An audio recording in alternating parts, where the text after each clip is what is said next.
noite a todos. Sou Edno de Souza e sejam bem-vindos ao canal AES Sports Legacy Channel. Nosso programa Vivências do Esporte visa informar, debater, fomentar e entreter. Este programa tem um formato de talk show e fala sobre vários assuntos relevantes como educação, esporte, cultura, economia, política, religião e muito mais. Para conduzir esse programa essa noite comigo, temos aqui um time de primeira. Adriano de Souza, Éder Mota e José Luiz Barbosa, o nosso querido Zequinha. Sempre com o propósito de oferecer o melhor aos nossos espectadores, hoje não seria diferente. Temos a honra de receber em nosso canal uma pessoa que carrega consigo uma trajetória impressionante. Para sabermos um pouco mais sobre esse convidado de altíssimo gabarito, apresentamos a vocês um pastor que traz consigo um currículo invejável em diferentes áreas, pois ele é teólogo, é ator, poeta, professor, ex-vereador, militante de direitos humanos, graduado em ciências sociais e história, estuda a arte da palhaçaria. Ele é membro do Conselho Deliberativo Vladimir Herzog e pastor da Igreja Batista do Caminho. Porém, tudo que eu anunciei são aspectos simples quando se observa através da ótica desse ser humano fantástico e que tem feito a diferença em nossas vidas. É com grande prazer e grande satisfação que peço a todos e todas para que deem as boas-vindas ao pastor Henrique Vieira. Seja muito bem-vindo, pastor Henrique. Muito obrigado pelo carinho, pelo convite, a confiança. Um prazer enorme estar aqui com vocês. Obrigado de coração. Nós aqui agradecemos. Mas antes de darmos início, eu queria relembrar vocês para darem aquela força para a gente. Se inscreverem no canal, ativarem o sininho, darem aquele like que é muito importante. E também, por favor, compartilhe nas suas redes sociais, convidando os amigos, porque ainda dá tempo de assistir esse magnífico programa. Mais uma vez, pastor Henrique, tenha uma boa noite, seja muito bem-vindo, é uma grande satisfação tê-lo aqui conosco. Por favor, sinta-se em casa, fique à vontade e sinta-se livre para dizer o que pensa. Aqui não temos censura, não temos nenhum tipo de pegadinha, não temos nada disso, mas o raciocínio precisa ser colocado de forma plena. Então, pastor Henrique, para darmos início, nós precisamos desmembrar uma coisinha. Nós precisamos separar o homem do sacerdote. Para isso, o senhor poderia nos dizer quem é o homem Henrique dos Santos Vieira Lima? Eu sou, em primeiro lugar, discípulo de Jesus Cristo de Nazaré. Sou filho de Petrúcio de Lima, alfaiate, Gláucia dos Santos Vieira Lima, professora, educadora, pedagoga, irmão de Guilherme e Marcele. Sou casado com Carolina Inácio, que é dentista e atriz. Tenho uma filhinha, Maria, que tem 3 anos e meio. Todos os dias ela me ensina um pouquinho sobre o amor e a beleza da vida. Eu sou discípulo de Jesus e esses são os meus vínculos familiares mais próximos, que constroem e constituem bastante do que eu sou. Eu sou militante de direitos humanos, apaixonado pela temática da defesa da vida, da dignidade humana, do respeito à diversidade, da promoção da paz. Eu sou alguém que carrega no peito uma indignação muito grande diante da injustiça, das opressões, da desigualdade social. Então, sou um homem que se coloca sempre em projetos coletivos de defesa de direitos, de cidadania, especialmente daqueles que mais precisam, daqueles que são mais esquecidos numa sociedade tão desigual. Então, assim que eu vou me constituindo, me construindo. Também sou apaixonado por arte, por isso que sou ator, por isso que sou poeta, por isso que faço a arte da palhaçaria. Eu amo o teatro, amo o cinema, amo brincar com a vida e fazer da vida uma bela e séria brincadeira, no bom sentido, no potente sentido do verbo brincar. Então, discípulo de Jesus, com os meus vínculos familiares, com as minhas opções pela justiça, pela igualdade, pela diversidade, e assim eu vou sendo ao longo da vida, vou me permitindo ser e viver a partir dos encontros, das amizades, do trabalho. Então, assim eu vou construindo generosamente a minha história de vida. Muito bem, pastor. Bom, pastor. Muito bem. Primeiramente, eu queria lhe dar uma boa noite e agradecer por nós termos aqui a oportunidade de falar contigo. Mas vamos lá. Pastor Henrique, você é de uma geração mais jovem de pastores. Nasceu na cidade de Niterói, no Rio de Janeiro, correto? Correto. Por ser dessa década de 1980, o senhor teve algum tipo de contato com o esporte na tua infância?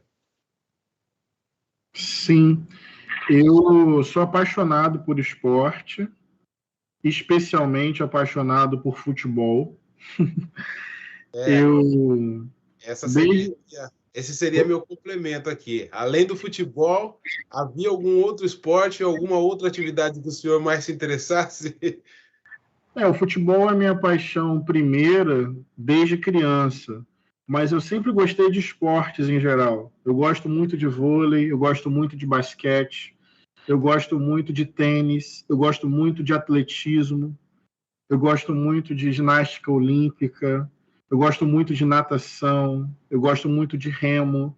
Eu sou um apaixonado pela potência que o esporte gera na sociedade e na vida das pessoas. Então, eu sou um interessado no esporte desde garoto, desde pequeno.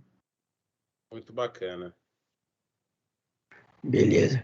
Pastor Henrique, primeiramente, mais uma vez, queria agradecer a sua participação, agradecer o seu respeito que o senhor teve para o nosso canal, porque a gente é bastante novo com ideias, mas eu queria já dar o agradecimento assim, pela sua participação aqui. O pastor Henrique, aqui, nós do canal seguimos o caminho do esporte e da cultura até um certo ponto, um caminho convencional.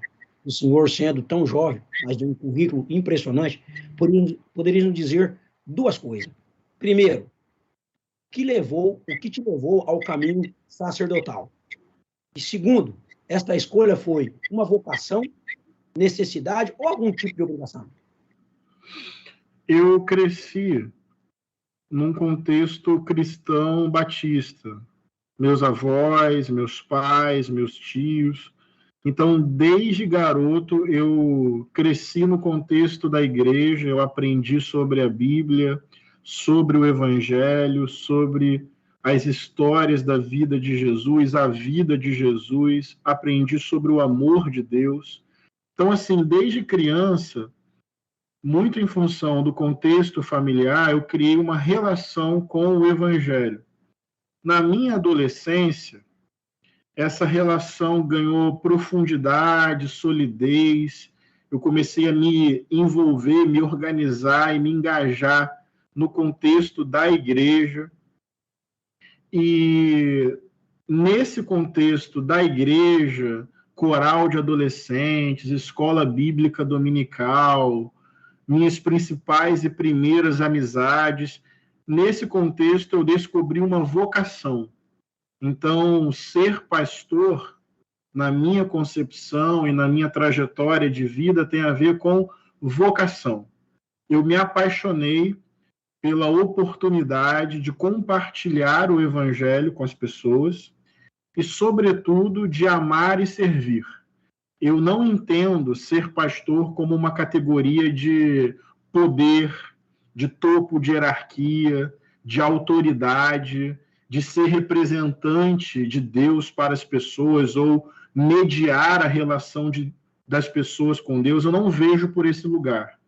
Para mim, ser pastor tem a ver com servir, tem a ver com cuidar, tem a ver com amar, tem a ver com acompanhar as pessoas nas suas angústias, na sua caminhada de vida. e tem a ver com compartilhar o evangelho. Então, no contexto da minha adolescência, na igreja, eu me apaixonei por isso e fui estudar teologia, fui fazer seminário para me preparar, para estudar, aprofundar o meu conhecimento bíblico, minha visão de mundo, e assim amadurecer pessoalmente para ser pastor, para pastorear. Então, na minha vida, Zequinha, foi uma paixão pastorear, foi uma vocação pastorear, foi um desejo que brotou no mais profundo do coração. Poxa, que bacana. Eu vou só ressaltar um pouco o seguinte, a minha avó, ela foi uma pessoa espírita, né, da Mesa Branca, e ela criou a fundação Abrigo Posto de Jacó na minha cidade, lá em Três Lagoas, e criou 220 órfãos, desde recém-nascidos a idosos, né? O que você falou aí, ela falou do conceito de servir, né? Então, exatamente aí, então, entre aspas, eu poderia dizer também que ela também pastoreou da forma dela, ajudou e fez a diferença, que inclusive todos esses criados por ela, pela minha avó, tem eu como irmão, como parente, que é um órfão. Isso é muito bacana, porque a minha avó pregava esse sentido que você acabou de dizer aí, de servir, né? Então, muito bacana, muito obrigado, porque isso me confortou bastante. Muito obrigado mesmo, agradeço. Que bom. Muita gente acha que ser pastor, até em função de algumas referências que aparecem por aí, tem a ver com privilégio, tem a ver com poder, tem a ver com fama, tem a ver com acúmulo, tem a ver com controlar a vida das pessoas, e para mim não tem nada a ver com isso. Acho que pastorear é desenvolver humildade de coração, aprender com as pessoas, se colocar não acima nem à frente, mas ao lado das pessoas, e poder servir as pessoas, poder caminhar com as pessoas na dinâmica da vida. Então, para mim, de coração, pastorear não é assumir um lugar de poder, autoridade e privilégio. Muito pelo contrário. É poder chorar a dor do mundo por ver na dor do mundo o próprio mundo de dor. É poder caminhar com compaixão, com generosidade, e não acima nem à frente, mas ao lado das pessoas. Acho que isso é o mais importante. Bom, pastor, de todos eles aqui, eu sou o mais jovem e o que ficou mais entusiasmado para poder conversar com você, porque a gente passando nosso roteiro de entrevista, tem muita coisa que eu nem sabia que existia na Bíblia, muita coisa que eu nem sabia que existia no mundo cristão. O senhor nasceu ali em Niterói, né, em 1980, como o pessoal comentou aqui, e você 87. Viveu... Hã? 1987. 87. E você viveu ali um dos momentos mais complicados da história brasileira, por ser tão jovem, né? A gente teve ali o regime militar que durou 21 anos, na sequência tivemos o Plano Collor, o Plano Zé Cardoso, a entrada de Fernando Henrique Cardoso. E por essa razão eu tenho algumas dúvidas, né? Foram esses fatores que te impulsionaram para estudar ciências sociais e história? Interessante. Eu aprendi no Evangelho, na vida de Jesus, sobre a importância de amar as pessoas, sobre não ficar indiferente ao sofrimento humano, sobre ter consciência de mundo e responsabilidade com a vida das pessoas. Então, a partir do Evangelho, eu desenvolvi sensibilidade social. Sempre me incomodou a desigualdade social, sempre me incomodou o acúmulo de riqueza em poucas mãos, enquanto milhões de pessoas passam fome, não têm acesso à moradia, não têm acesso à educação, não têm acesso à saúde, não têm acesso a saneamento básico, a tratamento de água. A partir do Evangelho, eu olhei para o mundo e pensei: que realidade injusta, que realidade desumana, como é que a gente constrói uma sociedade tão desigual assim? Então, a partir dessa sensibilidade social, eu comecei a desejar entender mais e melhor a nossa sociedade, a nossa história, a formação política e cultural do nosso país, e por isso eu decidi fazer ciências sociais e história. Eu primeiro fiz ciências sociais e depois fui fazer história. Mas o que me inspirou foi o desejo de compreender melhor o funcionamento da nossa sociedade para ganhar mais condições de intervir na sociedade para ajudar a transformá-la. Mas eu acho que tudo começa com uma certa indignação que eu carrego no meu coração desde garoto, desde adolescente. Eu tinha muita dificuldade de entender como era possível ter gente da minha idade, crianças, passando fome, não tendo onde morar. Eu venho de uma família pobre, a gente vivia assim, no limite, mas a gente vivia, eu fazia 3 refeições, eu tinha escola para estudar, eu tinha ali possibilidades de vida, mesmo assim, vivendo no limite mesmo, na zona norte, periférica de Niterói. Meu pai, na maior parte do tempo, desempregado, minha mãe, professora da rede infantil de educação pública do Estado. Não era uma situação fácil, mas eu olhava ao redor e via que tinham pessoas numa situação de muita precariedade, de limite de vida, de sobrevivência. Ao mesmo tempo, um dos países mais ricos do mundo. Então, ainda no início da minha adolescência, eu me perguntava, o que explica isso? Por que existem pessoas e tantas pessoas vivendo no limite e por que tão poucas pessoas têm tanto dinheiro, tanto poder, tanto privilégio? Essa desigualdade sempre me assustou muito. Eu nunca consegui e não quero conseguir naturalizar a desigualdade social. Então, eu fui fazer ciências sociais e história muito por conta desse desejo de maior compreensão da realidade histórica, política, social e econômica do nosso país, mas eu não queria apenas compreender para responder perguntas. Eu queria ampliar a minha compreensão para poder atuar na transformação da sociedade. Acho que isso tem a ver com as minhas escolhas E por ciências sociais e dentro história. da teologia, você como um teólogo, você como uma pessoa que estudou as ciências sociais e história, quais os fatores divergem, quais os fatores que não se batem, né? Se convergem e divergem um do outro, que você conseguiu encontrar, estudando teologia e estudando ciências sociais e história? Depende de que tipo de teologia nós estamos falando. A teologia que eu aprendi é uma teologia não dogmática, não fundamentalista, uma teologia que dialoga com as ciências humanas. Então, por exemplo, no meu seminário eu estudei filosofia, eu estudei história das religiões no plural, eu estudei ciências e fenomenologia da religião. Então, quando a pessoa tem uma formação muito sectária, muito fundamentalista, muito conservadora, ela não consegue dialogar com as ciências humanas como um todo. Ela fica muito fechada no dogma, na doutrina.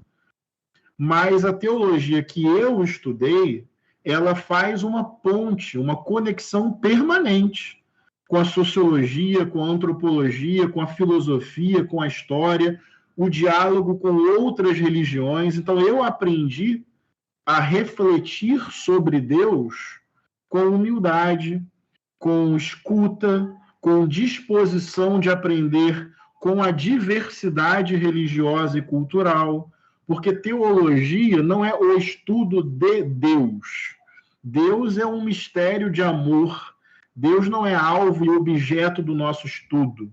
Teologia, do jeito que eu aprendi, é o estudo sobre a narrativa e a experiência humana a respeito de Deus. Não sei se eu consigo me fazer nítido no meu raciocínio. Eu não estudo Deus, domino Deus, sequestro Deus no meu entendimento e explico quem é Deus para as pessoas. Eu não tenho essa pretensão. A teologia que eu cultivo e que eu construo é uma teologia de contemplação, de admiração, de silêncio diante da grandeza e do amor de Deus, de escuta, para poder aprender com a diversidade, com outras experiências religiosas. Quando a teologia se reconhece dentro da cultura, dentro da história, como experiência humana, eu não vejo nenhuma divergência entre a perspectiva teológica e os estudos das ciências sociais e da historiografia. Por isso que eu falei no início, depende da abordagem teológica. A abordagem teológica que eu aprendi e que eu procuro construir é aberta ao conhecimento humano, à pluralidade religiosa e à diversidade cultural. Então, eu não vejo pontos de divergência, mas eu vejo complementaridade na minha formação.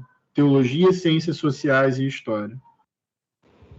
Bom, pastor, isso é muito gratificante, ele explicando isso para nós aqui, porque o trabalho do nosso canal é construir uma massa crítica, e para isso a gente procura estar debatendo, informando, sempre com este foco de educar. E esta aula agora aqui sobre a perspectiva teológica é muito importante, porque a gente tem um desconhecimento muito vasto sobre tudo isso, e até a gente pergunta.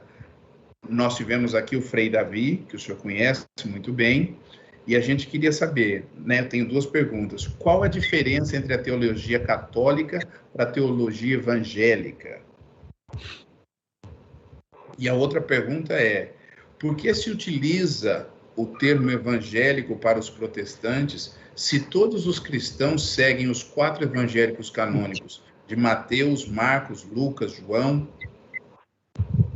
Entendi.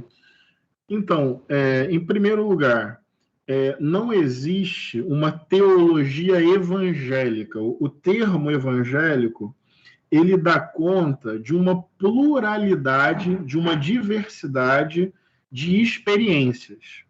Eu acho que a gente pode trabalhar algumas diferenças entre teologia católica e teologia protestante. E mesmo assim, é bom ressaltar que tem muitos pontos de semelhança. Então, o protestantismo surge no século XVI, as chamadas reformas protestantes, num contexto de muitas transformações políticas, econômicas e culturais na Europa, na época do renascimento comercial, da expansão marítima, do renascimento cultural e científico. Então, uma época de mudanças profundas na cultura e na sociedade. E uma das mudanças daquele período foi a chamada Reforma Protestante. Então, o protestantismo, ele vem com algumas afirmações que são singulares, que definem a experiência protestante de cristianismo. Uma afirmação fundamental: a igreja não é uma mediadora da relação entre os seres humanos e Deus. Existe um conceito dentro do protestantismo chamado sacerdócio universal dos cristãos. O que é o sacerdócio universal? Todo cristão é um sacerdote. Todo cristão tem relação direta com Deus por meio da pessoa de Jesus. Portanto, não depende da igreja para se relacionar com Deus. Não depende do pastor para se relacionar com Deus. Não depende da doutrina para se relacionar com Deus. O indivíduo se relaciona diretamente com Deus mediante a pessoa de Jesus. Portanto, dentro do protestantismo, em tese, não existe clero e laicato. Todos são sacerdotes. Todos falam diretamente com Deus, mediante a pessoa de Jesus. Esse, por exemplo, é um traço muito marcante da teologia protestante, o sacerdócio universal dos cristãos, a não existência de um clero. Outra característica distintiva, singular da teologia protestante é a chamada livre interpretação da Bíblia. Ora, já que não existem pessoas representantes de Deus na Terra, todo cristão pode ler a Bíblia, pode interpretar a Bíblia, pode fazer a sua reflexão bíblica sem necessidade de um clero dizendo e ditando aquilo que é ou não é verdade. Então, aqui, por exemplo, eu estou te dando duas características distintivas da teologia protestante: o sacerdócio universal dos cristãos, a livre interpretação da Bíblia. Tem uma terceira característica, que é a salvação pela graça. Em outras palavras, a reconciliação com Deus, a perspectiva de salvação, de eternidade, não vem pelo esforço humano, pelo empenho humano, pelas boas obras. O ser humano, por si só, por seus méritos, não consegue salvar a si mesmo. Então, a salvação vem única e exclusivamente por causa do amor e da bondade de Deus que se revelam na pessoa de Jesus. Então, a salvação não é fruto do empenho humano, é consequência da graça, da bondade e do amor de Deus. Salvação pela graça. As boas obras não são para conquistar salvação. As boas obras são uma consequência da salvação. Não sei se eu me faço entender. Ou seja, eu procuro agir bem não para ganhar a salvação, mas porque Deus me amou, porque Deus me perdoou, porque Deus me acolheu do jeito que eu sou. Eu, como resposta ao amor de Deus, quero revelar, compartilhar e viver esse amor. Então, são algumas características específicas da teologia protestante. Mas eu quero aproveitar e dizer o seguinte: na minha formação de espiritualidade teológica, eu sou cristão, eu sou protestante, eu sou evangélico, eu sou da Igreja Batista. Só que, assim, essas perspectivas não podem amarrar a nossa experiência de Deus. O que eu estou querendo dizer é que existe teologia protestante, sim. Dentro do protestantismo existem denominações. Por exemplo, a denominação batista, da qual eu faço parte. São especificações, produzem identidade. Só que eu não gosto de pensar essas perspectivas como monopólio da verdade. Não sei se eu me faço entender. Eu creio que Deus, vou usar uma expressão de um bispo anglicano, Desmond Tutu, que ele fala assim: eu sou cristão, Deus não é cristão. Olha que interessante. O cristianismo é a minha experiência de Deus. O protestantismo é a minha experiência dentro do cristianismo. Mas eu não posso ter a pretensão de reduzir Deus, a grandeza de Deus, à minha experiência.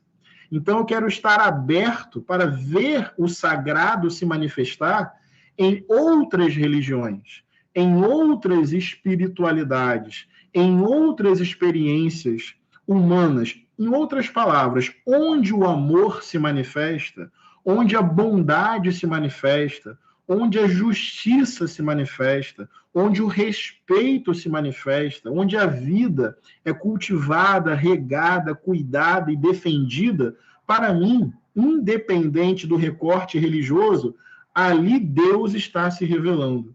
Porque é muito importante tomar cuidado, porque ao longo da história, quantas vezes, em nome de Deus, se produziu violência, se produziu preconceito, se produziu discriminação racial, se legitimou perseguição aos povos indígenas, se legitimou a escravidão sobre o povo negro, se silenciou o corpo, o grito, a voz, a experiência das mulheres.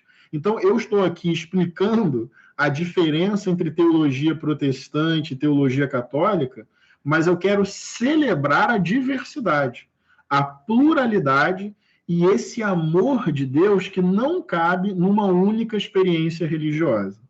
E a sua segunda pergunta, evangélico, se a gente for olhar para a raiz, para a etimologia, para o sentido desta palavra, evangélico é aquilo que deriva do evangelho.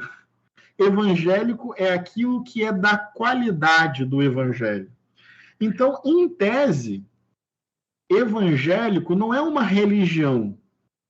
Evangélico é você viver de acordo com a natureza do evangelho. em termos do sentido da palavra, é isso. Eu costumo dizer que o meu objetivo de vida não é só ter fé em Jesus, é ter a fé que Jesus teve.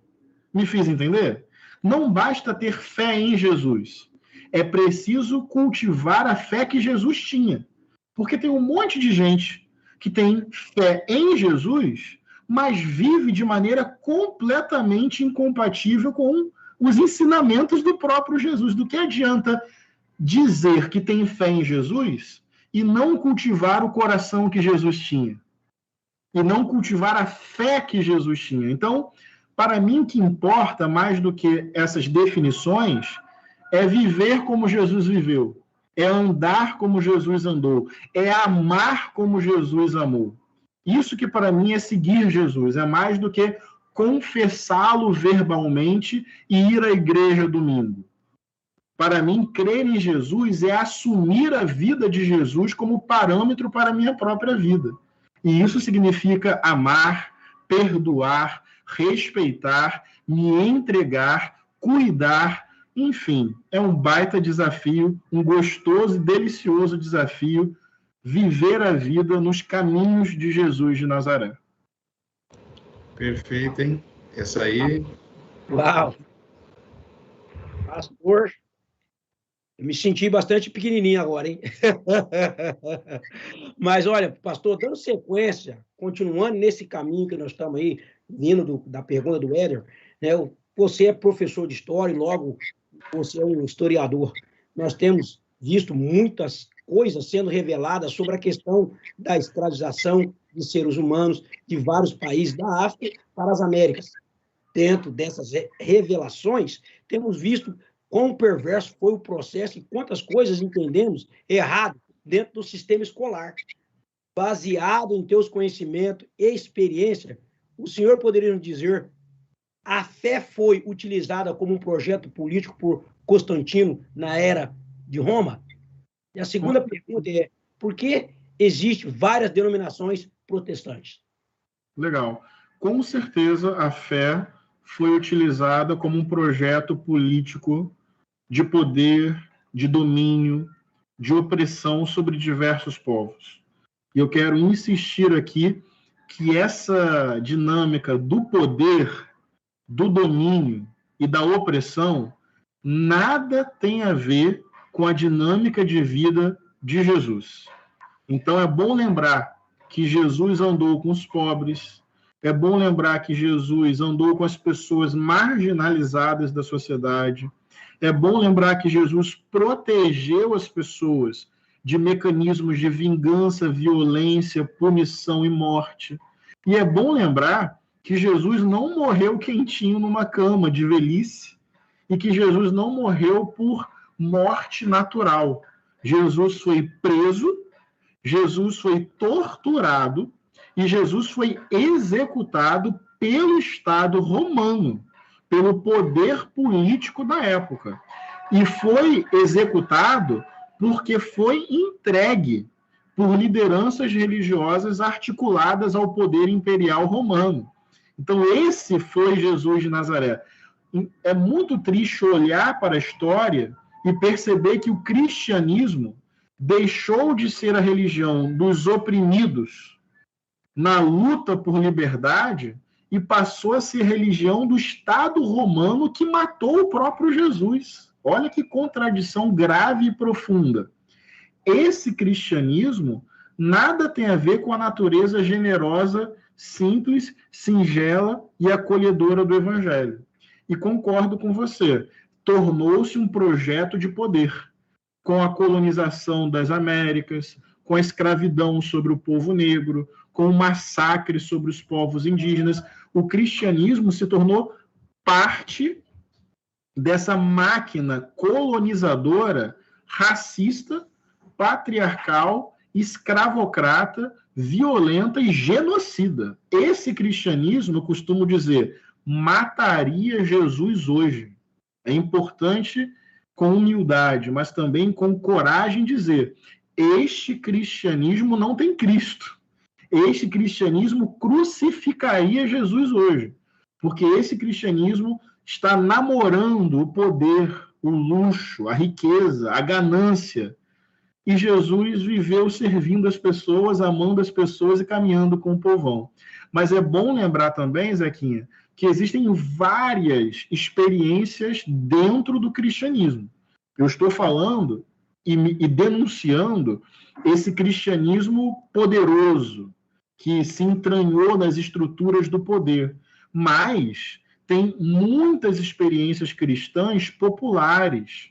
Francisco de Assis, Teresa d'Ávila, a luta por direitos civis nos Estados Unidos, milhares de experiências cristãs à margem desse poder e comunidades de fé simples, generosas, amantes da vida e promotoras de justiça e paz. Existem várias denominações evangélicas. Lembra que eu falei que uma característica do protestantismo é a livre interpretação da Bíblia? Respondi isso agora há pouco. Então, olha só, como não tem um clero que unifica a interpretação, como você abre margem para o indivíduo interpretar sem a mediação e sem o controle de uma instituição, quando você abre para livre interpretação, qual é a consequência? Um vai interpretar de um jeito, outro vai interpretar de outro, um terceiro vai interpretar de outro. Então, o protestantismo nasce plural, porque ele nasce quebrando esse monopólio interpretativo. Então, logo no início, você tem o luteranismo, o anabatismo, o anglicanismo, depois o presbiterianismo, os batistas e por aí vai. Eu acho que essa diversidade de denominações evangélicas tem a ver com essa raiz protestante, livre interpretação da Bíblia. Uau! Uau! Bom, pastor, seguindo dentro desse processo, né, de informar, educar, que é o foco do nosso canal, sobre o conhecimento protestante, o senhor pode nos dizer o que é Pentecostes, o que são igrejas pentecostais e fundamentalistas, e o que são as igrejas neopentecostais? Muito bom. São perguntas boas e que demandam bastante explicação, mas eu vou fazer um esforço de síntese. Ok. Pentecostes é uma festa judaica, Certo. a chamada Festa da Colheita, quando muitos povos se reuniam em Jerusalém e celebravam o tempo da colheita. E essa festa de gratidão e de celebração pela colheita era uma festa de diversidade, porque congregava vários povos, e de justiça social, porque a ideia era que o fruto da colheita fosse repartido e não concentrado em poucas mãos. Segundo a memória do livro de Atos, no Novo Testamento da Bíblia, o Espírito Santo de Deus se derramou sobre os primeiros cristãos, justamente no contexto da festa da colheita, da festa de Pentecostes. Olha que bonito. Quando o povo se reuniu, quando o povo congregou, quando os estrangeiros foram bem-vindos e quando os pobres foram alimentados, o Espírito de Deus se derramou. Então, a interpretação que eu faço é que Pentecostes tem a ver com o quê? O Espírito de Deus se manifesta onde você tem diversidade, acolhimento e justiça. Simples, bonito e profundo assim. Isso é Pentecostes dentro da perspectiva bíblica. Outra questão que você me propõe é o que é pentecostalismo. Este é um movimento que surge no início do século XX nos Estados Unidos e que faz uma renovação litúrgica e teológica dentro de muitas igrejas. E características do pentecostalismo é o chamado batismo no Espírito Santo, que a pessoa é batizada no Espírito E a partir dessa experiência de conversão, o sinal dessa conversão, segundo o pentecostalismo, é que ela começa a falar em línguas celestiais. Ela recebe esse dom do Espírito Santo a partir desse momento. Então, o pentecostalismo ele começa com igrejas mais populares e negras nos Estados Unidos, renovando e diversificando a liturgia, a celebração, o culto. Então, são liturgias mais vivas, mais dinâmicas, com a presença dessas línguas estranhas ou línguas celestiais. O neopentecostalismo já é um movimento mais recente, década de 70 e 80, e é uma renovação ou uma modificação dentro do movimento pentecostal.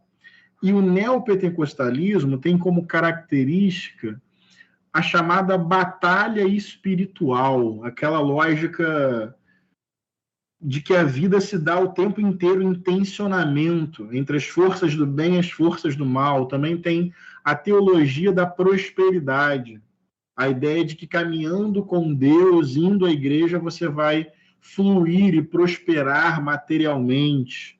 Tem uma ênfase muito grande em curas e exorcismos.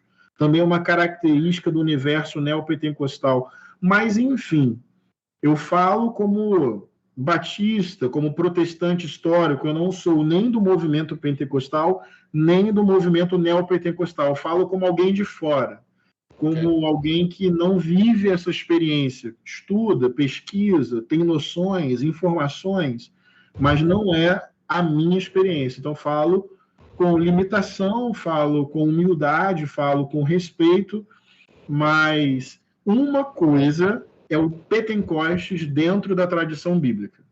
Outra coisa é o movimento pentecostal e o movimento neopentecostal.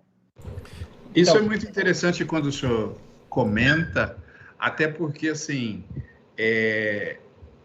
as perguntas que estão sendo feitas foram elaboradas pelo departamento de pesquisa aqui, porque o intuito é que as pessoas sejam instruídas. Sim. Porque, assim, infelizmente, a gente não tem tanto acesso ao conhecimento. O senhor está transmitindo de uma forma brilhante este conhecimento, e quando fala dessa questão desses movimentos que surgem, principalmente na década de 70, dentro da própria Igreja Católica, eles também têm essa transformação que é a renovação carismática, que também vem nessa mesma linha neopentecostal, mas dentro da Igreja Católica. Verdade. E isso, eu não sei o quanto é entendido na nossa sociedade. E um dos motivos de o senhor estar aqui, junto com outros religiosos que aqui já estiveram, é justamente trazer esta informação, porque a formação religiosa, ela faz parte do nosso desenvolvimento humano, e isso tem um impacto direto no nosso sistema educacional.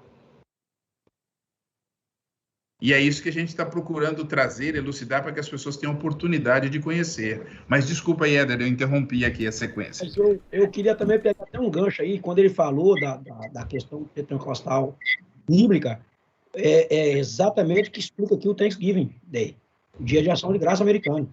Essa é onde se celebra a colheita, onde se une os povos de língua diferente, índio, todos, que no momento difícil, todos se dividiram de forma igual.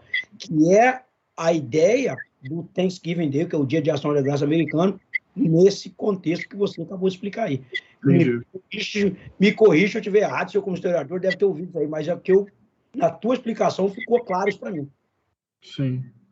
Eu acho que eu não tinha feito essa associação, mas ela faz sentido, pelo que você está me contando.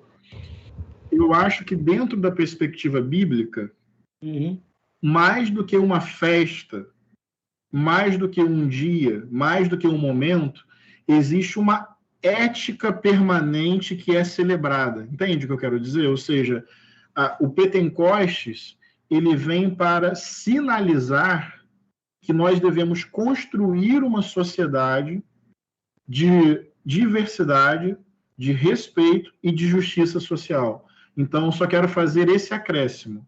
Acho que é mais do que um momento e é mais do que uma caridade. É uma ética de vida, de construção de sociedade, baseada na diversidade, no respeito, na promoção da justiça. E se eu tivesse tido isso na escola, eu saberia muito mais hoje em dia e seria uma pessoa muito mais crítica à questão da igreja, à questão da religião. E a sua forma de ensinar é muito leve, é direta, reta e sem melindres, né? Você não utiliza muito de palavras difíceis para trazer o conhecimento a pessoas que não conhecem tanto, isso é muito bom. Esse mês a gente buscou aprender qual que é o papel da religião na educação, né? O Edno até comentou. Trouxemos aqui o Dorleon Attar, que comentou, falou muito bem e deixou a gente até pensando muito das coisas que é muito óbvio, às vezes, o que tem que ser feito, e você também mostra isso, que o óbvio é aquilo ali, a gente tem que fazer o óbvio, mas dificilmente a gente faz o óbvio e acha formas de rodear aquilo e dar o nosso entendimento, a visão daquilo. O Frei Davi também representou muito bem o catolicismo e questionou muitas coisas da mesma forma que o senhor questionou. Dando sequência, né? Você aqui no nosso cristianismo, trazendo um pouco da sua vivência de vida e da sua visão sobre o cristianismo. Eu queria deixar uma pergunta para o senhor. De acordo com o nosso departamento de pesquisa, a Bíblia cristã originalmente foi escrita pelo grego koiné. Depois ela foi traduzida para o latim, correto? O Novo Testamento. Isso. E seguindo essas pesquisas, né, Jerônimo de Estridão, ou São Jerônimo, foi essa pessoa que a traduziu. Por essa razão, aqui eu tenho 3 perguntas para o senhor. Por que São Jerônimo afirma que não há verdade naquilo que se divide? Segundo o rabino que esteve com a gente na primeira semana, Abrino, ele fala que a verdade é uma só, ela é um estado absoluto. Isso corrobora com São Jerônimo. Então, por que todas as religiões do mundo têm descendentes? As pessoas têm ali os seus conflitos entre as suas religiões. E a última pergunta é, na sua análise, por que a Bíblia evangélica tem 7 livros a menos que a Bíblia católica, se a verdade é uma só? Martinho Lutero pegou o que ele queria e fez da forma que ele queria, ou não? Muitas questões, importantes questões. Eu vou propor uma reflexão sobre essa ideia da verdade como uma só, se você me permite. Claro, o pastor Dorleon falou a mesma coisa. Eu acho um pouco perigoso, na verdade, afirmar que a verdade é uma só.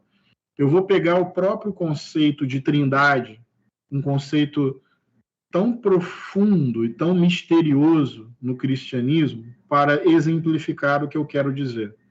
Repara que na teologia da Trindade, Deus é um uno diverso. Deus é, em si, uma comunidade. Deus não é uma unicidade. É Pai, Filho e Espírito Santo. Então, é um Deus múltiplo, comunitário e relacional. Vou além. É um Deus plural. Dentro da própria teologia cristã, eu encontro uma chave para pensar a verdade numa perspectiva menos doutrinária e mais relacional. A verdade não está comigo ou com você. A verdade está no nosso encontro, nas nossas possibilidades de comunhão. Então, eu prefiro pensar a verdade mais como relação, comunhão, construção, do que verdade como algo prefixado, entende? Que eu carrego comigo, eu tenho e você não. Logo, consequentemente, você precisa aderir à minha verdade. Nem a minha, nem a sua, mas a nossa, aquela que a gente descobre, que a gente, na comunhão, experimenta como verdade. Pastor, então, não seria nesse caso, quando se fala da verdade, vamos usar aqui, o senhor trouxe, Deus não seria esta verdade e cada um está se relacionando, como o senhor mesmo disse, com esta verdade, essa sim é um estado absoluto, no caso Deus. Sim. Agora, talvez a grande dificuldade seja esta questão de como se entende Deus. Como o senhor mesmo disse anteriormente, seria muito pretensioso da natureza humana fazer essa redução do ser supremo a uma questão humana, porque aí a gente vai falar, olha, eu estou carregando a verdade sobre isso. Uhum. Não, nós estamos falando, a questão talvez tenha sido nesse sentido. Esta verdade não é um estado absoluto, e então não haveria essa divisão, mas por conseguinte, o que a gente tem? Interpretações dessa verdade, porque é a relação de cada um e a experiência de cada um é que vai falar, olha, eu sinto dessa forma, eu percebo dessa forma, eu vivo dessa forma, e ok, desde que a gente consiga viver em harmonia. Pelo menos é essa a leitura que eu fiz. Se tiver... eu concordo. Deus é eterno, mas nós somos temporais. O que eu quero dizer é o seguinte, não tem experiência religiosa desapegada por completo da história, da cultura, da humanidade. Portanto, onde eu quero chegar? Deus é Deus, mas quem fala a respeito de Deus é gente. E gente está sempre circunscrita histórica, culturalmente. Então, eu quero insistir que a verdade é multifacetada, é multicolorida.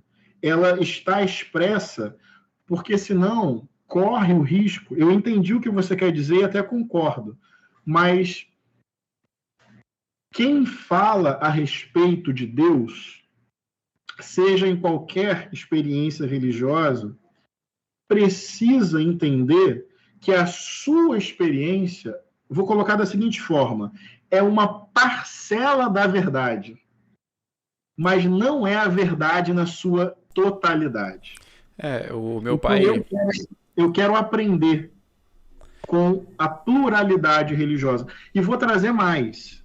Numa sociedade como a nossa, que é estruturalmente racista, que foi formada por quase 4 séculos de escravidão sobre o povo negro e dizimação dos povos indígenas, vamos refletir historicamente. Dentro de uma sociedade estruturalmente racista, quais são as religiões mais perseguidas? A Umbanda, o Candomblé. Entende o perigo de dizer que tem uma verdade única produzida pelo continente europeu e que os outros estão errados, os outros são primitivos, os outros são selvagens? Porque lá na ponta, o terreiro é destruído, a mãe de santo é ameaçada, a criança com o seu axé toma pedrada na cabeça. Isso mata. Essa coisa de verdade única, ao longo da história, matou muito em nome da verdade. Então, por isso que eu estou sendo cuidadoso. Eu creio numa verdade essencial, estado absoluto, Deus eterno, mas nós não temos posse sobre isso. Nós temos reflexões, projeções, intuições, experiências. E é muito bom quando a gente entende que cada experiência é uma parcela dessa verdade. E tem uma coisa que eu acho fundamental. Pode parecer um tanto quanto simplória, mas eu espero que não seja vista dessa forma. A experiência do amor. Eu acho que, sendo muito sincero e muito direto e muito simples no meu raciocínio, aquilo que ama, aquilo que promove a dignidade humana, aquilo que cuida da criação de Deus, eu acredito que o amor é a chave para a gente experimentar essa verdade de Deus. Tem um texto bíblico que fala isso, 1 João 4, versos 8 e 9, salvo engano, que diz assim, todo aquele que ama nasce de Deus, porque Deus é amor. Quem não ama não conhece a Deus. Olha que bonito. O conhecimento de Deus, na perspectiva desse texto, não é uma doutrina, Conhecer Deus não é dominar uma doutrina, colocá-la debaixo do braço e dizer isso é a verdade. Conhecer Deus é amar. É amar de verdade, é amar com atitude, é amar na prática. Isso é nascer de Deus. Eu acho essa expressão tão potente, tão bonita. Quando eu amo, eu experimento a verdade. Quando eu amo, eu estou nascendo de Deus.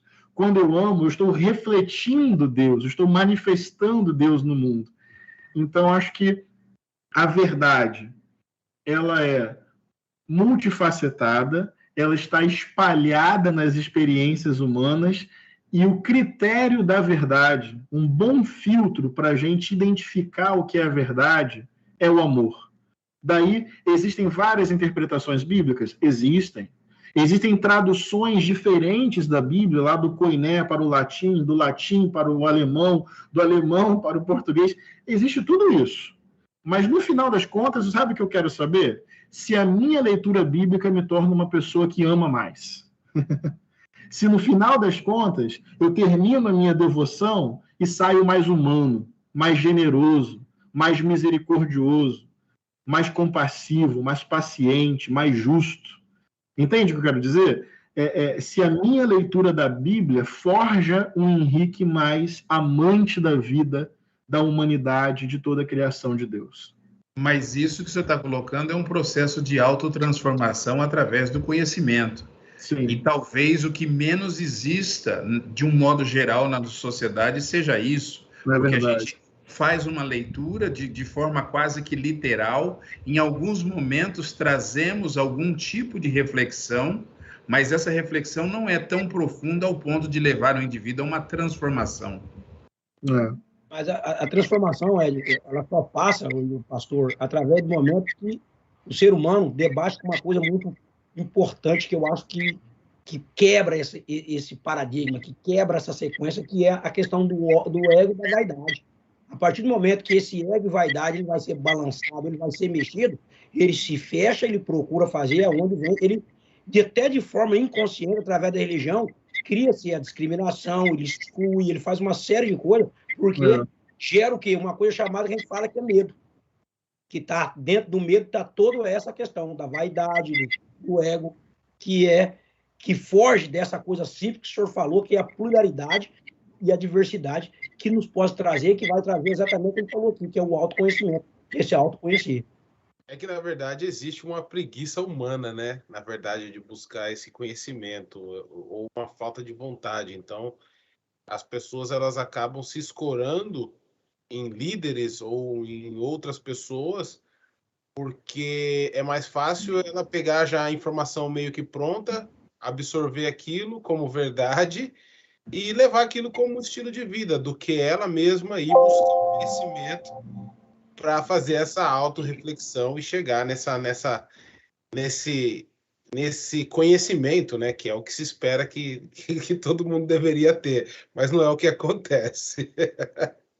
Então, pastor, vamos dar sequência aqui, né? O senhor é um destacado militante dos direitos humanos, inclusive é membro do Conselho Deliberativo Vladimir Herzog, entidade muito atuante nessas questões. Anteriormente, citamos o processo da escravização nas Américas, em especial no Brasil. Como foi dito aqui, este mês abrimos um rabino que confirma o escrito sobre os povos africanos serem descendentes de Cã, e assim como os chineses. A nossa pergunta aqui vou fazer duas perguntas para você. Com o teu conhecimento teológico e também de história, o senhor sabe nos explicar onde vem a ideia de que o povo preto africano é fruto de maldição?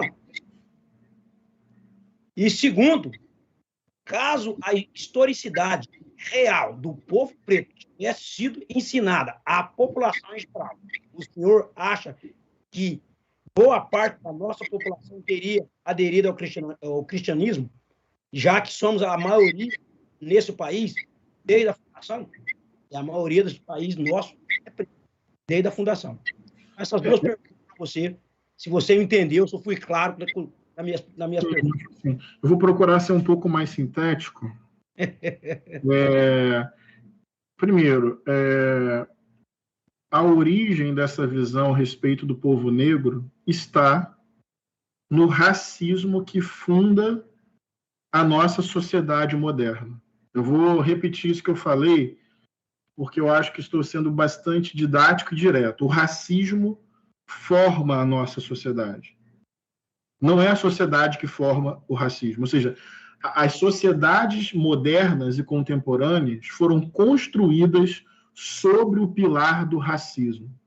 Então, todo projeto lá de expansão marítima, de colonização das Américas, já tinha ali uma perspectiva eurocêntrica, entende?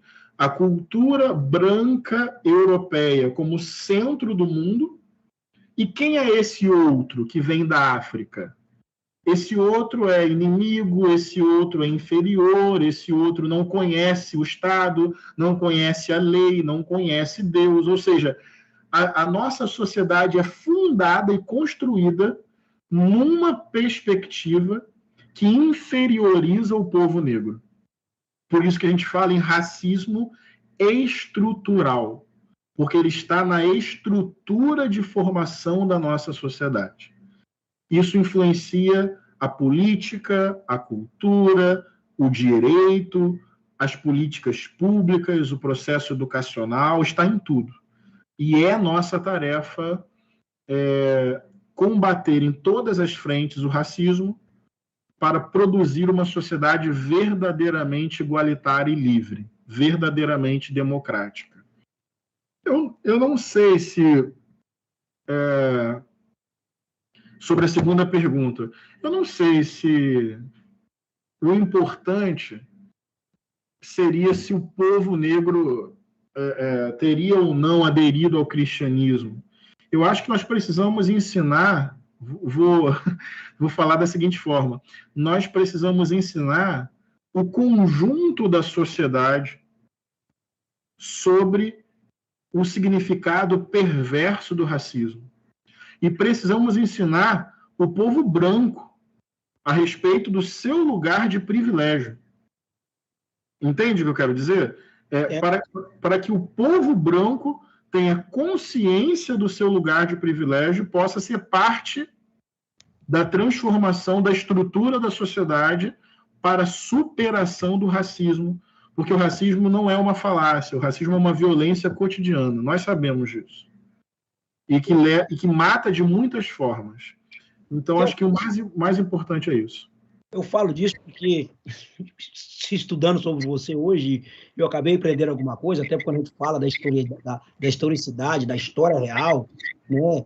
Porque você falando aí do povo preto dentro da sociedade, a gente falta, às vezes, exemplos, ou falta de quem se inspirar. E aí, hoje, eu fazendo uma pesquisa, trabalhando aqui, eu acabei de entender que Antônio Pereira Rebouças Filho era um negro um engenheiro militar, que tem nome da Avenida Rebouças em São Paulo, tem nome do túnel Rebouças no Rio de Janeiro, tem nome de cidade, tudo quanto é lugar, e ele é preto.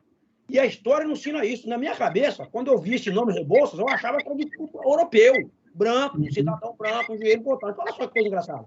É verdade. 60 anos da minha vida para saber que realmente, por isso que eu falo, se a história real tivesse contada, para nós, a maioria, ela teria talvez um curso diferente. Por exemplo, eu não sabia que esse cidadão é de Cachoeira, uma cidade onde veio malês, que se a gente estudar na Bahia, né? Com família, com mãe professora, com tios médicos, com os irmãos engenheiros, e que fez algo espetacular na ferrovia no Brasil e no Paraná, e que essa história não é contada. É verdade. É contada do branco. Então, se você perguntar para todos os negros no Brasil, a maioria da própria população brasileira preta e da população brasileira não sabe que esse cidadão é preto. Todos eu tenho certeza que vai falar assim, ó, ele é um cara branco, Rebouças, família, eu papo na minha cabeça que é um preto. De uma família que, por exemplo, que foi, trabalhou e no movimento abolicionista, trabalhou para ajudar a acabar com a escravidão no país. Olha só que coisa maravilhosa. E nós não sabemos. Só sabemos que é uma avenida Rebouças em São Paulo, que tem um túnel Rebouças no Rio de Janeiro, que tem cidade, nome dele, no estado do Paraná, outras coisas. Será que, se fosse o europeu, dentro desse sistema, né, que a gente fala aqui em inglês, whiteness, no branco, será que ele não teria um outro destaque? Com certeza. A história oficial, ela é racista e ela apaga a memória, a cultura e a produção de conhecimento do povo negro. Não tenho a menor dúvida de que, para enfrentar o racismo, uma das principais frentes de ação, de transformação, é a educação. É contar a história de produção de conhecimento, de cultura, de gastronomia, de ciência do povo negro, a contribuição negra para a construção desse país. Então, existe uma invisibilidade daquilo que o povo negro produziu e produz, sem dúvida alguma. Falar para os grandes escritores que nós tivemos, negros, de Machado de Assis. Machado de Assis, por exemplo. Falam, né? Era só isso daí. Bom, pastor, esse negócio está muito bom aqui e a gente tem que andar um pouquinho aqui. O senhor é tão destacado como um ativista social e tem trabalhado aí muito, de forma bem árdua e, vamos dizer assim, hercúlea, para que construa uma sociedade mais equânime. E dentro da imagem que tentam mostrar, entre aspas, vou falar aqui agora, depois dessa aula, né, os evangélicos, o senhor é tido como polêmico e é repudiado por 23 pastores ou mais dentro do Rio de Janeiro. Então, temos aqui a seguinte pergunta. Utilizando de alguns termos muito comum no âmbito religioso, que seria heresia, blasfêmia, o senhor se classifica em tua conduta, ou o que o senhor classifica nessa tua conduta que gera tanto repúdio dessas pessoas? A outra pergunta. Sim. Vamos lá, fica à vontade. Não, eu acho que, infelizmente, existe um conservadorismo que nada tem a ver com o evangelho. Então, você se compromete com uma agenda de justiça social, você se compromete com uma agenda antirracista, você se compromete com uma agenda de diálogo interreligioso, você é repudiado. Simplesmente por se comprometer com uma agenda de justiça, de igualdade, de respeito, de liberdade, simples assim. Para o fundamentalismo, o amor é absolutamente insuportável. Então, quando você se compromete em amar as pessoas e vencer preconceitos, você é repudiado. Não deram uma coroa para Jesus, né? Deram uma cruz. E a coroa que deram foi de espinho, né? Foi de espinhos, né? Exato. E dentro disso, o que o senhor pode classificar como heresia e blasfêmia, e já vou até emendar outra aqui, que aí o senhor já responde num contexto. Segundo os 4 evangelhos, a sua mensagem de que Jesus de Nazaré contribuía com os enfermos, pobres, oprimidos, desamparados, como o senhor mesmo já descreveu aqui, e dentro da nossa atualidade, os auto-intitulados evangélicos, conservadores, como o senhor tem dito, que precisa se avaliar, eles têm seguido essa premissa do evangelho de Jesus? Eu acho que heresia é não amar. Vou ser bastante direto e objetivo. O que é heresia? O que é desviar-se da verdade? É não amar as pessoas. Jesus resumiu o evangelho na vivência, na experiência e na prática do amor. Então, heresia é não amar. Não, eu acho que boa parte da estrutura religiosa das igrejas hoje não tem compromisso com o evangelho. Não está... Boa parte, não quero generalizar, né? Não, a gente entende. E também posso ser muito sincero com vocês. Todos os dias eu quero olhar para mim e reconhecer o que na minha vida não condiz ainda com a beleza e a bondade e o amor de Jesus. Ou seja, é a tarefa nossa, sim, denunciar quando a religião se torna máquina de morte. E isso não tem nada a ver com o que você falou, o Jesus dos pobres, dos enfermos, dos desamparados e dos oprimidos. Então tem aí uma dimensão que é de denunciar. Olha, isso não tem nada a ver com Jesus. Mas tem uma outra dimensão que é olhar para dentro. Eu não estou pronto, eu não sou perfeito, eu quero todos os dias olhar para a minha vida e, mais uma vez, converter a minha vida à pessoa de Jesus, entendeu? Então, por um lado, denunciar e, por outro lado, olhar para dentro, né? E buscar um novo coração todos os dias. Uau. Pastor Henrique, vamos lá, né? A gente tem que continuar com esse bate-papo aqui que está interessantíssimo. De acordo com nossas pesquisas, em 2012, o senhor se candidatou e foi eleito vereador da cidade de Niterói. O senhor poderia nos dizer quais foram os motivos que incentivaram a se candidatar e ao legislativo em tua cidade natal? De acordo com o cenário atual político, o senhor poderia nos escrever como foi essa experiência? E de acordo com a estrutura política de nosso país, sendo um membro legislativo, realmente é possível fazer alguma mudança, já que a fisiologia política necessita de comprometidos com a moral? Tá. Eu me candidatei em 2012 como expressão de um projeto coletivo, especialmente da juventude, professores, estudantes. Então, foi um projeto coletivo do qual eu fiz parte e vocalizei, traduzi como candidato. Então, quero reforçar isso. Foi fruto de um projeto coletivo. E eu vi, na época, como uma possibilidade, vou usar um verbo que já foi utilizado aqui lá no início, de servir. Eu não vi como trampolim para autopromoção e poder. Eu vi como possibilidade de servir ao povo da minha cidade, especialmente aos pobres. E foi isso que nós fizemos naquele mandato. E respondendo a sua outra pergunta, eu acho que dá sim. Eu acho que é muito importante ter políticos institucionais comprometidos com a justiça social, com o meio ambiente, com o Estado laico, com a democracia, com os direitos humanos. Então, eu concordo que existem estruturas pesadas e, às vezes, perigosas. Eu concordo que o Estado brasileiro é muito entranhado por mecanismos que massacram o povo, mas, assim, eu não sei, é uma frase muito famosa, mas eu não sei quem falou, que diz assim, quem não gosta de política é governado por quem gosta. Entende o que eu quero dizer? Então, eu acho que a gente tem que ocupar esses espaços, sim.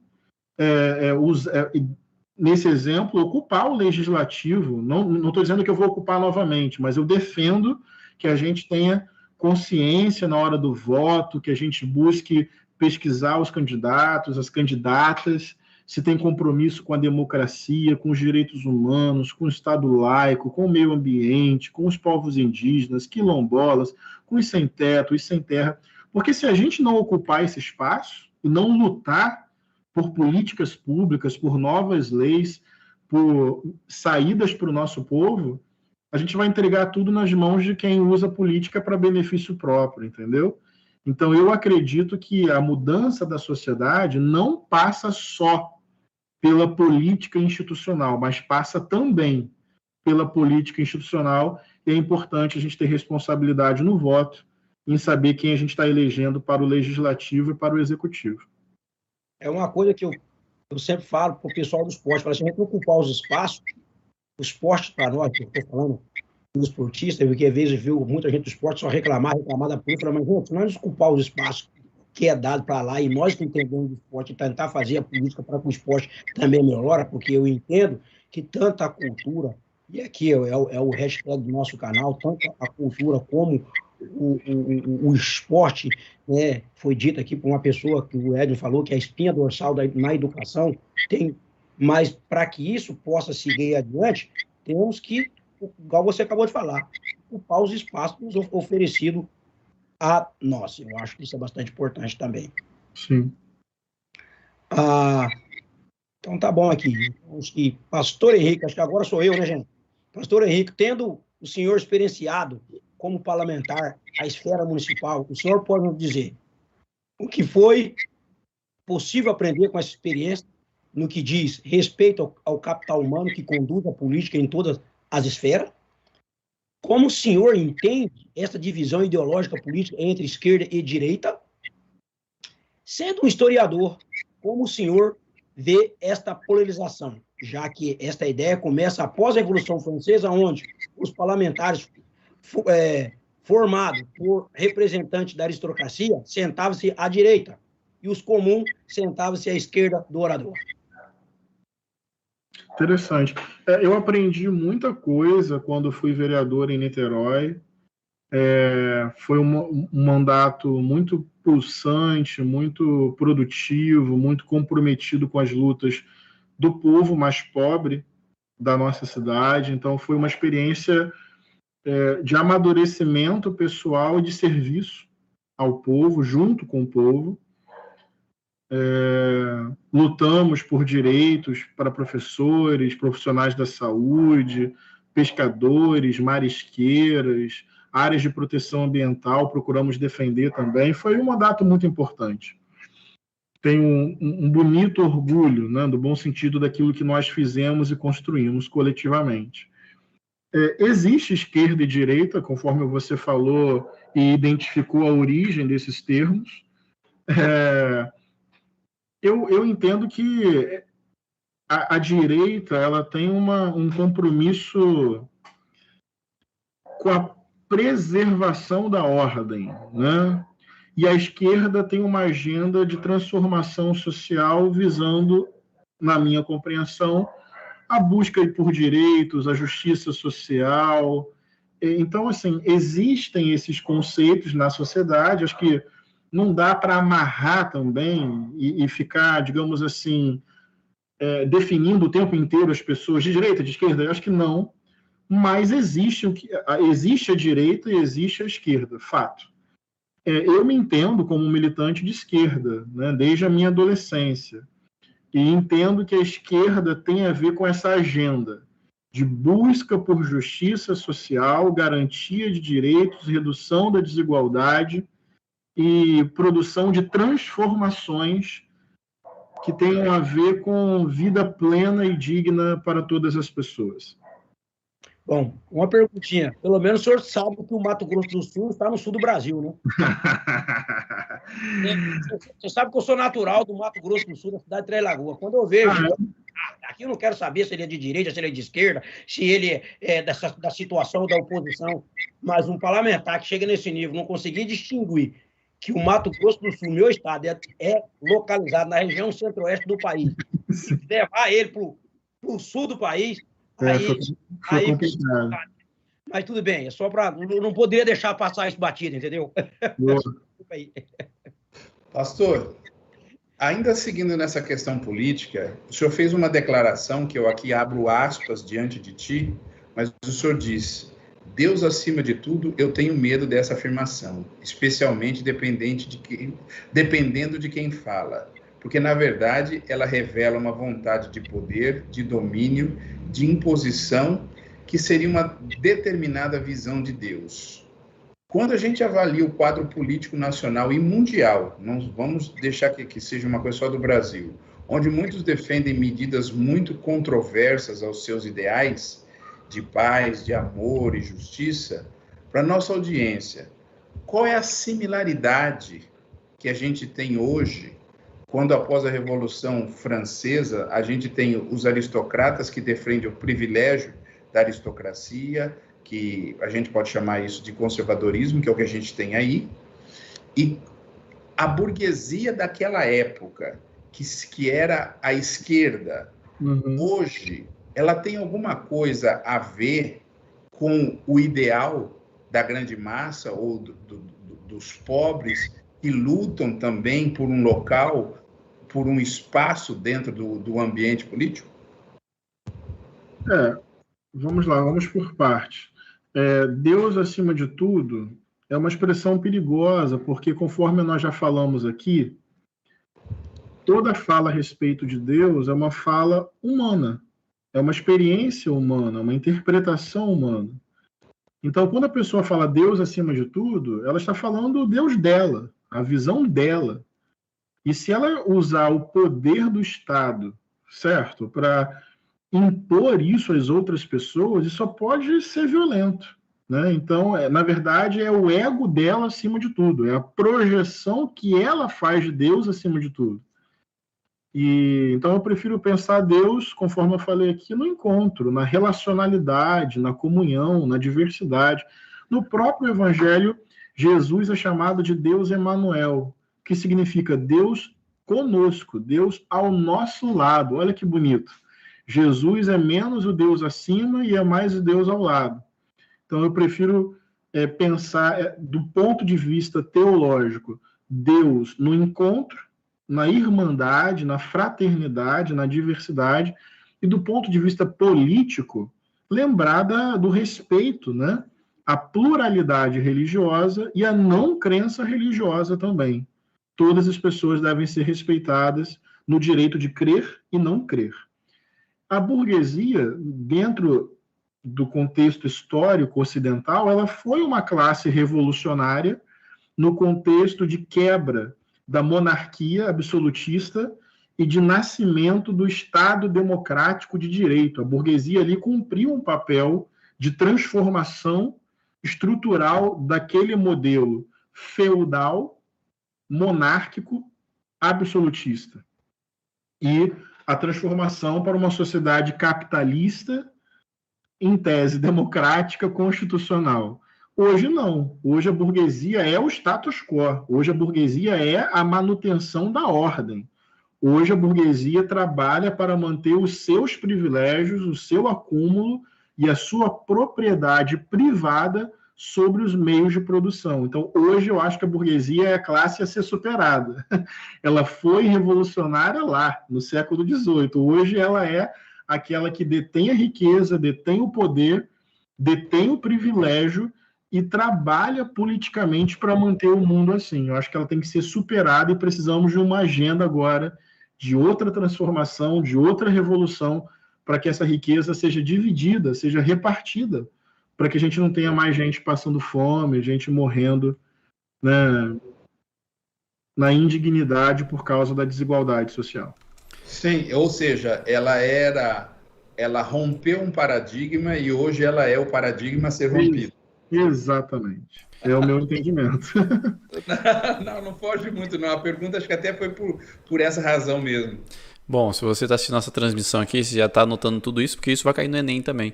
Porque a aula que o pastor Rodrigo está dando aqui pra gente é algo surreal de forma assim limpa e esclarecedora. Pastor, a gente sabe que além de teólogo, né, o senhor é poeta, ator, escritor, estudante da palhaçaria, que eu nem sabia que existia esse estudo de palhaço. Não sabia que existia isso. Até onde entendemos tudo isso, isso demonstra uma grande sensibilidade com o ser humano. Na sua fala a gente vê isso.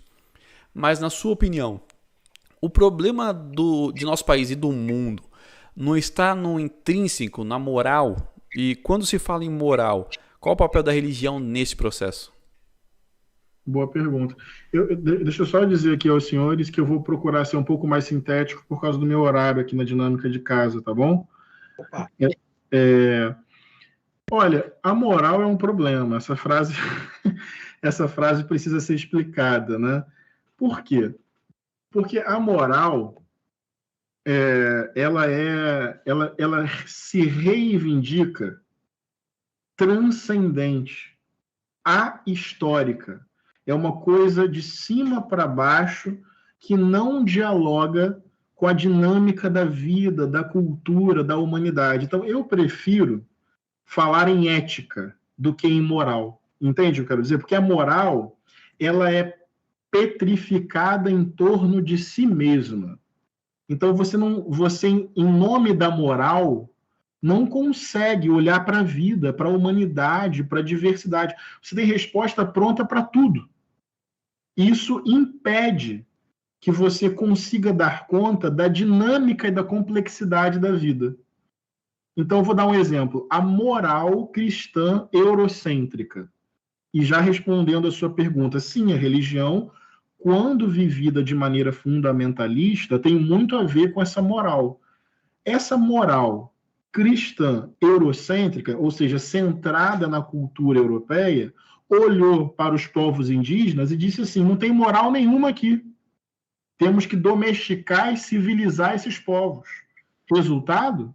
Massacre, extermínio, genocídio. Essa moral olhou para o povo negro sua culturalidade, suas religiões, sua espiritualidade, disse a mesma coisa. Não tem moral nenhuma aqui. Tudo que fugia à moral vista do ponto de vista europeu cristão foi perseguido e foi massacrado. Porque essa é a tendência da moral, é não dialogar, é não escutar, é não se abrir para a diversidade humana. Ética, não. Ética, eu vou sentar com você, eu vou conversar com você, eu vou ouvir e escutar você, e a gente junto vai produzir um acordo para a gente poder viver em paz, em harmonia. Olha que bonito. A ética, portanto, é fruto do diálogo. A ética, portanto, é fruto da reflexão. A ética, portanto, compreende que o mundo tem pluralidade de experiências culturais. E a ética, ao invés de ser uma resposta pronta, pré-definida, que se impõe às pessoas, a ética é construída na história, no diálogo, na vivência. A gente vai descobrindo junto o que é melhor para a humanidade. Por exemplo, o que é a moral machista? Que nos forma como homens. Eu, como homem, sou pai de uma menina, Maria. Eu preciso o tempo inteiro me desintoxicar da minha formação machista, de uma moral que coloca o homem como centro de poder e referência, de vantagem, de privilégio, de domínio, porque se deixar no automático, eu vou reproduzir essa moral patriarcal e vou ser um homem opressor. E muitas vezes já me vi assim. Então eu preciso eticamente ouvir. Calma aí, que lugar é esse de privilégio? Como foi a minha formação? Porque eu não fui levado a aprender a cozinhar, a cuidar da casa, a dividir responsabilidade. Então eu tenho que me desconstruindo dessa moral patriarcal para ser um ser humano melhor para quem convive comigo. Isso é ética. É você olhar para a vida, olhar para as relações humanas, olhar para a sociedade e ir construindo atitudes que sejam mais bondosas, mais generosas, mais libertadoras do potencial da vida. Portanto, eu acho que moral é uma coisa fechada em torno de si, que não dialoga e que se impõe. Ética é aquilo que se constrói na cultura, no diálogo, no respeito e transforma a sociedade num ambiente mais humano, mais generoso, melhor para todo mundo.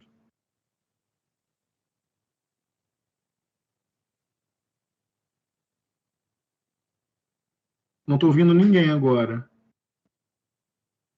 Alô? Alô? Oi. O Ederson, é você agora, né? Acho que para fazer a pergunta. Pastor, tem mais duas perguntas só para fazer o senhor. Não vamos querer atrapalhar aqui, tirar o pé da marmita do senhor aí, como é que diz o outro. Né? O Éder vai fazer uma pergunta e eu vou fazer uma outra e a gente vai acabar encerrando aqui, que só falta duas. É você, Zé. É eu? Eu estou achando que é o Ederson. Eu, pastor, eu complicando aqui, ó. Então, perdão, desculpa aí. Nada, meu irmão. É que ele vinha falando sobre essa questão de ética, moral aí, agora você dá sequência. Ok. Pastor Henrique, de acordo com o nosso departamento também de pesquisa aqui, a origem da palavra ética vem do grego ethos, que quer dizer o modo de ser, o caráter. No entanto, os romanos traduziram ethos grego para o latim mos, ou no plural mores, que quer dizer costume, e que é de onde vem a palavra moral, quando abordamos esses temas. Então, aí, eu tenho duas perguntas para o senhor. Como o senhor vê que nossa sociedade entende sobre este assunto, já que o tempo todo é falado por nossa população de termos ética moral como se fossem coisas diferentes?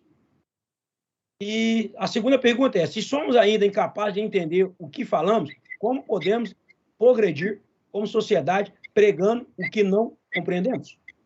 Entendi. Eu sou daqueles que trabalham com uma diferenciação do conceito e da caracterização de moral e ética, né? Conforme eu falei na minha última resposta, no meu último comentário. eu aprendi essa diferenciação com a psicanálise, com a esquizoanálise, e gosto dessa diferenciação. Acho que nós temos uma sociedade muito moralista e pouco ética.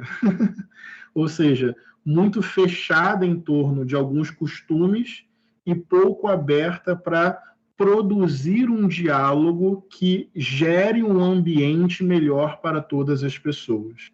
Acho que nós temos que ser mais éticos, dialogar e construir relações mais justas, mais equânimes, relações que possibilitem uma vida melhor para as pessoas.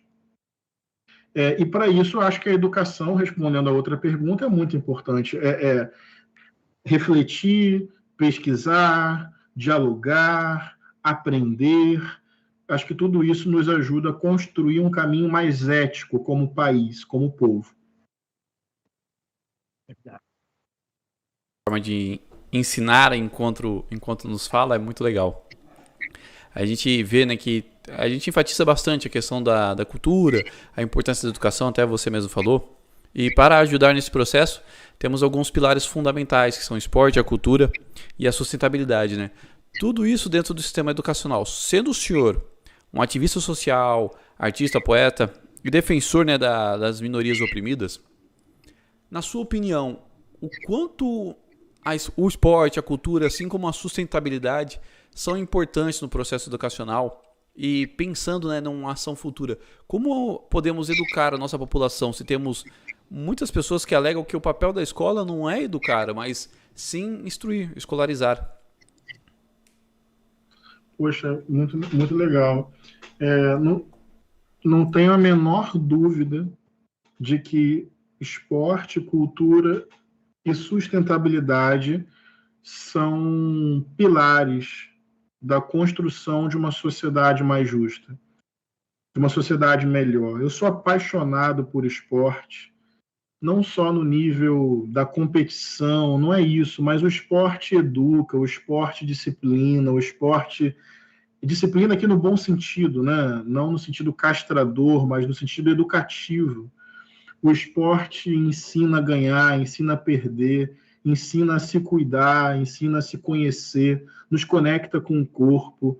Enfim, eu acho que o esporte tem que estar na agenda, né, da produção de saúde, de vida plena para as pessoas. A cultura na sua diversidade, né, a beleza de você ir do rap, do hip hop, a música clássica, a literatura, o cordel, as diversas expressões artísticas. Cultura é aquilo que a humanidade produz, e a humanidade produz coisas belíssimas. Eu fico imaginando, assim, políticas públicas, por exemplo, que fomentem, que incentivem a produção cultural no nosso país. Né? A cultura tem a ver com conhecimento, com sensibilidade, com expressão de si, com alteridade, com comunidade, enfim. E a cultura não é uma coisa que eu levo para alguém. A cultura é criar o espaço para que as pessoas se expressem. Então, não quero reproduzir aqui uma visão elitista de cultura, tipo, uns têm cultura, outros não. Não, não é isso. As pessoas estão aí, nas periferias, nas favelas, nas ruas, nas esquinas, nas praças e nos campos, produzindo cultura. Porque cultura é expressão humana e não é expressão só de uns. Então, quando eu penso em política pública para a área da cultura, eu penso em criar o ambiente para que as pessoas se expressem e produzam aquilo que elas carregam dentro de si. E sustentabilidade tem a ver com a agenda de salvação do mundo, né, da humanidade, né? Porque nesse modelo de produção e nesse modelo de consumo, a humanidade não se sustenta como tal. Dentro dessa lógica capitalista, produtivista, consumista, centrada no dinheiro, na ganância, no acúmulo sem fim, a gente está em muito pouco tempo agredindo demais a Mãe Terra e dificultando as condições para a preservação da própria espécie humana. Olha que a humanidade está sendo capaz de produzir, em nome do lucro e da ganância, o seu próprio fim. Só que antes do fim da humanidade como um todo, tem a desigualdade. Quem sofre mais com os efeitos? Não são os pobres, que não têm saneamento básico, são os pobres que não têm acesso à água tratada, são os pobres que não têm acesso à moradia digna, que mais sofrem primeiro os efeitos desse modelo perverso. Então, eu concordo muito, viu, amigos, que cultura, esporte e sustentabilidade deveriam estar na agenda da escola, da sociedade. E eu penso escola, aí é um outro debate longo, mas resumindo, escola não deveria ser o ambiente da padronização, formando pessoas para o mercado de trabalho. Acho que a escola tem que ser muito mais potente que isso. Tem que ser o lugar do lúdico, da brincadeira, do encontro, da poesia, do esporte, da arte, sabe? Eu acho que nós temos que valorizar em muito nossos profissionais da educação, valorizar em muito as nossas escolas públicas e lutar. Essa, pelo menos, é a minha defesa. A defesa de uma educação pública, de uma educação gratuita, de uma educação diversa, de uma educação esportística, artística e plural, e que o estudante é levado a conhecer a melhor versão de si, que ele possa, no ambiente escolar, descobrir as suas próprias potencialidades e elevar essas potencialidades ao máximo da vida, da sua própria vida. Eu acredito numa escola assim, que produza cidadania, democracia, respeito e que potencialize a singularidade de cada pessoa. Mas é essa escola que a gente busca também. E, pastor, infelizmente, tudo que é bom dura pouco. O senhor poderia nos deixar aqui, e o senhor está com um compromisso com o horário, a gente não quer mais prejudicá-lo a esse ponto, nos deixar as considerações finais? Eu quero agradecer a conversa, o bate-papo, a generosidade e o carinho com que vocês me receberam. Espero ter contribuído de alguma forma. Ontem se completou o centenário de Paulo Freire, como nós falamos em educação, então a minha consideração final é exaltando a vida, a história, a produção do Paulo Freire, mais do que ele, mas aquilo que ele anunciou como uma educação libertadora, uma educação crítica, uma educação sensível, uma educação que parte da vida e uma educação que é parte da transformação da sociedade, que ajuda a quebrar o privilégio das elites e libertar o povo para viver em paz, com dignidade, com liberdade. Então, viva Paulo Freire e sua educação tão humana, tão singela, tão comunitária, tão horizontal, tão emancipadora. Muito obrigado, uma boa noite, espero poder encontrar vocês outras vezes. Com certeza, e a gente aqui também se coloca à disposição para qualquer coisa que o senhor venha fazer e queira fazer, nós estamos à disposição também para poder contribuir da mesma forma que o senhor esteve aqui conosco. Então, eu digo a todos, me despedindo e nos despedindo, que nós da ES Sports Legacy Channel agradecemos o carinho e a participação de todos vocês, espectadores. Queremos agradecer ao senhor, pastor Henrique, por ter aceitado o nosso convite, ter vindo participar conosco do programa Vivências do Esporte, e agradecemos também aos nossos apoiadores, que são a TBF Consultoria, a VMAX Suplemento e o canal CBO, que retransmite esse programa para a Oceania, para a Ásia, para o leste europeu, por parte do continente africano, parte da Europa Ocidental e para o Caribe. E sempre com o intuito de informar, debater, fomentar e entreter, o programa Vivências do Esporte deseja a todos uma excelente noite de descanso e uma semana cheia de realizações e boas reflexões sobre tudo o que foi apresentado nessa noite. Mas não fiquem tristes, porque na próxima segunda-feira estaremos de volta com mais uma convidada de peso. Para saber mais, basta se inscrever no canal, ativar o sininho e dar aquele like, que é muito importante. E, por favor, nos sigam nas redes sociais, que é extremamente importante para a gente aqui, que estão na descrição do vídeo. Mais uma vez, tenha uma boa noite e até a próxima segunda-feira. Pastor, muitíssimo obrigado.